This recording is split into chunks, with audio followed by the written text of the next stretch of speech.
Sabe, existe uma pergunta que todo ancião, ou até mesmo qualquer um que deseja se tornar um no futuro, precisa responder com muita sinceridade.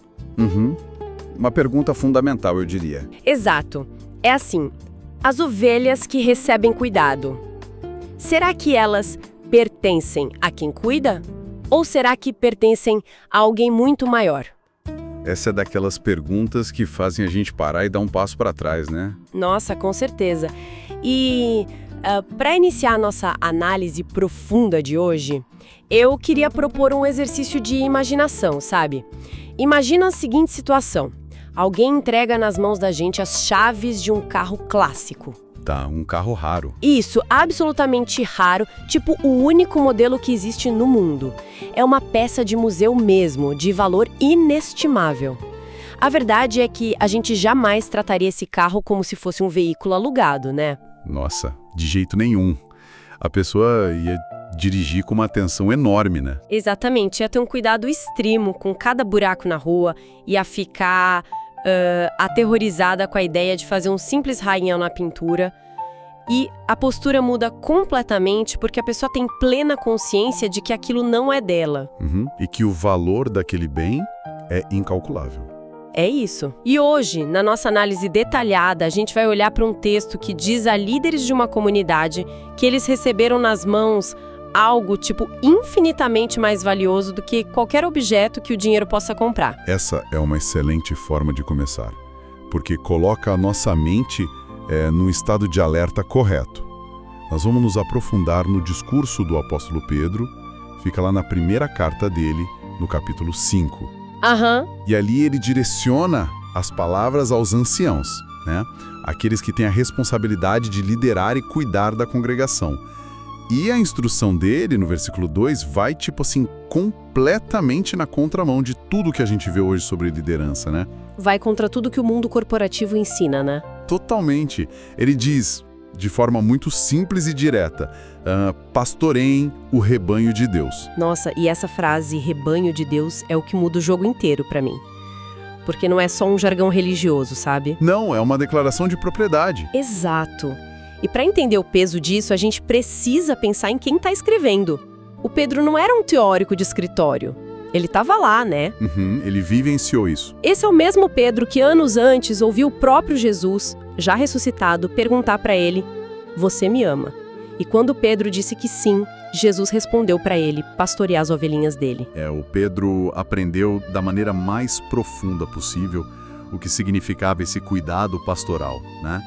Ele entendeu que não era só um trabalho burocrático ou uma designação organizacional. Tipo, não era bater ponto. De jeito nenhum. Ele compreendeu que cuidar daquelas pessoas era uma prova literal de amor a Cristo e a Jeová. E é por isso que na carta ele não diz aos anciãos para cuidarem do seu rebanho. O pronome possessivo simplesmente não existe ali para o homem. Sim, o rebanho pertence exclusivamente a Deus. E o que eu acho fascinante é que Pedro não apenas deu uma regra, sabe? Ele não entregou um manual de procedimentos. Uhum. Ele revelou um modo de pensar. Isso. E é esse modo de pensar que nos leva ao mapa da nossa conversa de hoje. Nós vamos basear o nosso estudo detalhado no discurso do Clive Martin e a gente vai focar em 3 pilares fundamentais. 3 perguntas essenciais, na verdade. Perfeito. A primeira é, quem é o verdadeiro dono das ovelhas? A segunda, qual é de fato a função do pastor? E a terceira, como o pastor protege aquilo que pertence a Deus? Muito bom. Então vamos começar pela primeira. Quem é o dono?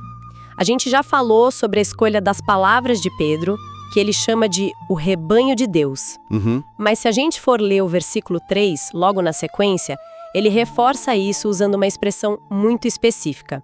Ele chama as ovelhas de a herança de Deus. A escolha dessa palavra é brilhante, né? É muito forte. Porque quando eu leio a palavra herança, eu penso em algo que é guardado a 7 chaves, sabe? Algo que tem um valor sentimental, histórico. Não é tipo algo descartável. Exatamente. Uma herança é, por definição, algo que o dono considera precioso demais para ser negligenciado. E se a gente conectar isso com o restante das Escrituras, A Bíblia nos diz exatamente qual é o valor, digamos assim, o preço pago por essa herança. E que preço é esse? Fica lá em Atos, no capítulo 20, versículo 28. O apóstolo Paulo está conversando com os anciãos da cidade de Éfeso. E ele revela um detalhe que deveria fazer qualquer pessoa que tenha essa responsabilidade parar e respirar fundo. O que ele diz? Ele diz que a congregação foi comprada com o sangue do seu próprio filho. Nossa. Peraí, deixa eu processar isso. Comprada com o sangue do seu próprio filho. É de uma profundidade absurda. Sim, se a gente internalizar essa afirmação, ela destrói de forma absoluta qualquer visão corporativa sobre a congregação, né? Destrói completamente, não tem como enxergar como uma empresa. Porque, pensa bem, Jeová pagou o preço mais alto concebível no universo, não tem preço maior. Então, cada membro ali, aquele irmão que senta lá no fundo do salão, sabe? Aquela irmã idosa, o jovem que tá cheio de dúvidas. Cada um deles. Nenhum deles é só um nome numa lista de chamada, nenhum deles é um número num relatório. Exato, cada um é uma preciosidade espiritual, né? E entender esse preço que foi pago, isso altera completamente a psicologia de quem cuida. Como assim? Bem, se a congregação foi comprada literalmente com sangue de Cristo, isso cria uma responsabilidade imensa, né? Então, o serviço do pastor, o cuidado dele, tem que ser feito de boa vontade e com muito entusiasmo. Entusiasmo é uma boa palavra. Isso por amor a um ganho desonesto, né? O motivo precisa ser o amor, porque o pastor passa a amar as ovelhas do mesmo jeito que Jeová as ama. O que me leva a um dilema muito prático, na verdade. Porque a segunda pergunta da nossa análise é: qual é a função do pastor? Certo. E o texto fala em servir como superintendentes. E eu confesso que, quando a gente ouve essa palavra no mundo secular, a mente vai direto para a figura de um chefe, né? Chefe corporativo. Isso.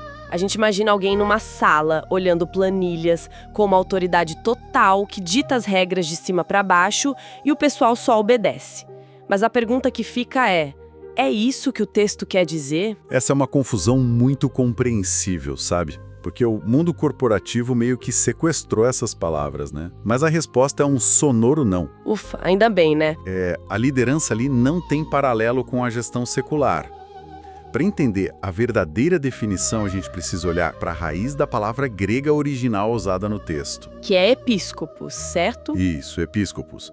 O verdadeiro significado dessa palavra carrega a ideia de vigiar cuidadosamente ou fazer uma supervisão protetora. Supervisão protetora. Olha como o tom muda. Muda tudo. Não tem absolutamente nada a ver com controle ou domínio. Tem a ver com garantir que as ovelhas estejam saudáveis, alimentadas e seguras. Acima de tudo, uma responsabilidade amorosa. Entendi. Mas vamos trazer isso para a realidade do dia a dia? Porque a nossa fonte traz um cenário prático bem interessante. Imagina a seguinte situação: um publicador procura o ancião com aquelas decisões de vida cruciais, sabe? Aquelas que tiram o sono. Cenário bem comum, diga-se de passagem. Sim. E aí o irmão senta e pergunta, eu devo fazer um curso superior? Ou eu faço um empréstimo gigantesco para comprar um carro? Devo me casar com aquela irmã específica? É o momento em que o papel do pastor é testado de verdade. Sim. E o desafio é o seguinte: não seria muito mais eficiente e até mais rápido o ancião simplesmente usar toda a experiência dele e ditar a resposta, olha, não faz esse empréstimo, é furada. Isso não resolveria o problema na hora? Resolveria o problema imediato, sem dúvida. E a intenção dele poderia até ser das melhores. Mas o Clive Martin, no discurso dele, rebate isso imediatamente usando o princípio lá de 2 Coríntios, capítulo 1, versículo 24. O que diz lá? O apóstolo Paulo fala assim: não somos donos da sua fé. Nossa, não somos donos da sua fé. Ou seja, o pastor não tem a escritura de propriedade sobre o que a pessoa acredita ou como ela decide as coisas. Exato. O papel do pastor fiel não é tomar decisões no lugar da ovelha. Ele não pode substituir a consciência do irmão.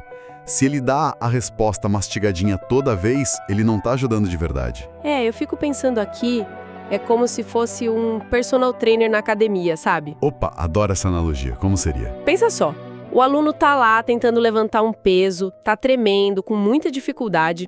Se o personal ficar com pena, ou só quiser acelerar a aula, ele vai lá e levanta a barra pelo aluno. A tarefa foi concluída. Isso, o peso subiu. Mas quem ficou mais forte nessa história toda? O personal trainer. O aluno vai continuar com o braço fraco. Sensacional essa comparação. Se ele levantar o peso, o aluno não desenvolve a força, né? Exatamente. A função real, o trabalho difícil, é ajudar a pessoa a entender e aplicar os princípios por si mesma. Ficar ali do lado, corrigir a postura, encorajar, sabe? Para que a própria pessoa fortaleça a musculatura espiritual dela e alcance a aprovação de Jeová. E olha, fazer isso exige uma humildade profunda. E muito amor, né? Porque não é só conhecimento técnico da Bíblia. É ter a empatia de caminhar no ritmo da pessoa. E paciência, né? Porque deve ser agoniante ver a pessoa lutando com o peso e não poder lá puxar a barra por ela. Com certeza. O que nos leva perfeitamente para o terceiro pilar da nossa conversa. Que é como o pastor protege as ovelhas, né? Se as ovelhas são de Deus, têm esse valor incalculável. E o pastor não pode dominar nem ditar as regras. Como é que a proteção acontece na prática? O próprio Pedro responde isso de forma muito clara. No mesmo versículo 3 de 1 Pedro 5, depois de falar para não dominar sobre a herança, ele dá um método. Ele diz, tornando-se exemplos para o rebanho. Exemplos. Eu confesso que ser um exemplo pode ser um conceito meio escorregadio, né? Como assim? Porque, ser um exemplo não significa dizer, olha pra mim e faz exatamente como eu fiz. Não é criar uma linha de montagem e fazer cópias de si mesmo, né? Não, definitivamente não. A clonagem de comportamento seria só um outro nome para controle. Para aprofundar bem como essa dinâmica de exemplo funciona, a gente pode olhar para Hebreus capítulo 13, versículo 7. O que esse texto traz pra gente? Ele orienta as ovelhas de um jeito muito específico. Ele diz para observar os resultados da conduta e imitar a fé. Observar os resultados. Olha, essa palavra aí é o grande momento de virada de chave, sabia? Por que você acha isso? Porque destaca uma diferença fundamental. As ovelhas não seguem ordens de forma cega. Elas têm inteligência, elas observam os resultados práticos. Exatamente. É a evidência, né? Sim. Imagina que o ancião está passando por problemas na vida dele. Conta para pagar, desafio no emprego. Ele não é um super-herói. Mas aí ele toma decisões baseadas nos princípios de Jeová. A congregação fica olhando e vê o que acontece depois. Vê os bons frutos, vê que ele tem a aprovação de Deus. É isso, né? É isso mesmo. É a visualização prática de que a fé funciona. Quando a ovelha vê que o princípio bíblico ajudou aquele pastor a passar por uma dificuldade sem perder a integridade, a fé dela se fortalece. A proteção acontece por meio dessa edificação constante. Entendi. Não é através da imposição de regras, mas vendo a fé viva e funcionando. Exato. Nossa, unindo todos esses pontos, a gente chega num momento que tem um impacto emocional muito grande, né? Se a gente voltar lá na pergunta inicial, se essas ovelhas pertencem ao Criador, se elas foram compradas por esse preço incalculável do sangue do seu próprio filho, o cuidado com elas nunca, de forma alguma, pode ser mecânico. Jamais. Não pode ser um procedimento rotineiro. Não mesmo. Tem que ser algo com um sentimento profundo envolvido. Exige a entrega de um cuidado envolto em zelo absoluto. Um respeito profundo, né? E um amor tão genuíno que acaba refletindo o próprio coração de Deus. É uma responsabilidade linda, mas que tem um peso gigantesco. E para concluir a nossa jornada de hoje, eu acho que fica muito claro que as palavras de 1 Pedro não são só um conjunto de regras administrativas, né? De forma alguma. Como o discurso resumiu de forma tão bonita, é um convite à reflexão constante para os pastores e para os futuros pastores também. Aham. A mensagem central é que as ovelhas são de Jeová. Elas têm um valor inestimável e cuidar delas é um privilégio singular. A meta final é essa, né? Que cada conselho que for dado, cada orientação que for compartilhada e cada passinho de conduta, que tudo isso sirva como um espelho de duas coisas essenciais. Quais seriam? O amor supremo por Jeová e o respeito reverente por aquilo que é a propriedade dele. Perfeito, não poderia resumir melhor. Foi uma análise fantástica. E para a gente formalizar o encerramento do nosso estudo aprofundado, é importante lembrar que tudo que a gente discutiu hoje foi elaborado com base no conteúdo apresentado na adoração matinal, com o tema Pastoreiem as Ovelhas Preciosas de Deus. Sim, apresentado pelo Clive Martin. Excelente material. Com certeza. E para os ouvintes que estão interessados em mais conteúdos edificantes e em explorar o material direto da fonte, a gente recomenda visitar o site oficial jw.org. Uma fonte inesgotável de sabedoria, né? E se essa nossa conversa, se esse conteúdo foi útil para a reflexão pessoal de quem nos acompanha, considere demonstrar seu apoio e acompanhar os próximos estudos que a gente for publicar aqui no canal. A gente sempre tenta mergulhar fundo e trazer essas joias espirituais para a nossa vida diária, né? Exatamente. Mas sabe, antes da gente deixar o silêncio tomar conta e finalizar de vez, eu queria jogar uma última semente aqui. Um pensamento provocativo que a gente não discutiu antes, mas que eu acho que vale muito a pena ruminar em cima do que a gente leu. Opa, lá vem. Qual é o pensamento? Olha só, lá em 1 Pedro 5, versículo 2, a gente viu o alerta para não pastorear por amor ao ganho desonesto, certo? Certo. A gente geralmente pensa logo em dinheiro, né? Exato.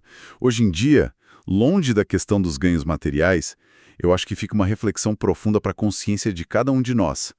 Será que o ganho desonesto espiritual poderia ser algo muito mais sutil? Como que, por exemplo? Como a busca por prestígio pessoal, a busca por autoridade ou pela simples admiração das ovelhas, sabe? Ter aquele aplauso invisível da congregação.